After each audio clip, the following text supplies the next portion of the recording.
S কুকিংয়ে তোমাদের সবাইকে স্বাগত।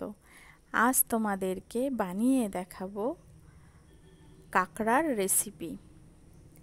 তোমরা কে কে কাঁকড়া খেতে ভালোবাসো বন্ধুরা, কমেন্টে অবশ্যই জানিও।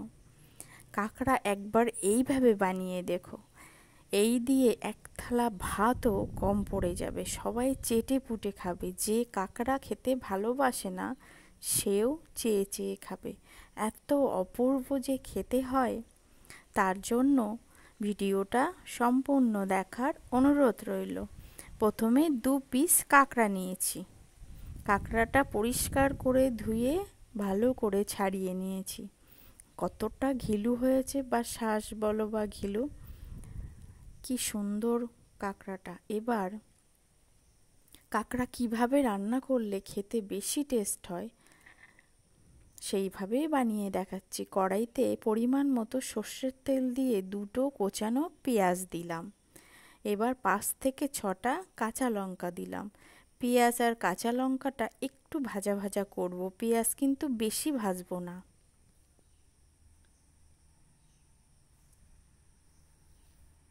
ভিডিওটা ভালো লাগলে অবশ্যই লাইক, শেয়ার, কমেন্ট করে জানিও কেমন হলো, আর সাবস্ক্রাইব করে পাশে থাকার অনুরোধ রইল। কাঁকড়াগুলো সব সময় যখন দেবে, আমি কিন্তু এখনও লবণ আর হলুদ মাখাইনি। মাখাতে গেলে ঘিলুগুলো ছাড়িয়ে যেত। ওই জন্য ঠিক ঘিলো অবস্থায় কাঁকড়া যেদিকতে যেদিকে ঘিলুটা আছে ওই দিকটা তেলের ওপরে বসিয়ে দেব। তেলে দিয়ে যখন ঘিলুটা জমাট বেঁধে যাবে, তখন বাদবাকি কাঁকড়ার যে পাটাগুলো থাকে সেগুলো দিয়ে দেব। দিয়ে লবণ আর হলুদ দেব। দিয়ে অল্প সামান্য খুব নরম হাতে আস্তে আস্তে এটাকে নাড়িয়ে চাড়িয়ে দেব। এইভাবে কাঁকড়া দিলে অনেকে দেখবে যতই কাঁকড়ায় ঘিলু থাক না কেন, রান্না করতে গেলে ঘিলুটা পুরোপুরি বেরিয়ে আসে।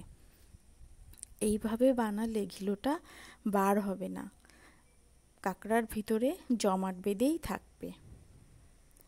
এবার আস্তে আস্তে অল্প একটু নাড়িয়ে চাড়িয়ে 1 বাটির একটু কম জল দিয়ে দেব।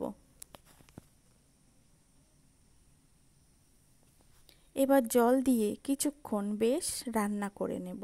আর খুব ঝটপট বানানো হয়ে যায় এই কাঁকড়াটা, 15 মিনিটেই রেডি। এবারে একটু কালারের জন্য কাশ্মীরি লাল লঙ্কার গুঁড়ো দিলাম। দিয়ে লবণ ঝালটা চেখে নিয়ে দিলাম 5-6টা কাঁচা লঙ্কা কুচি।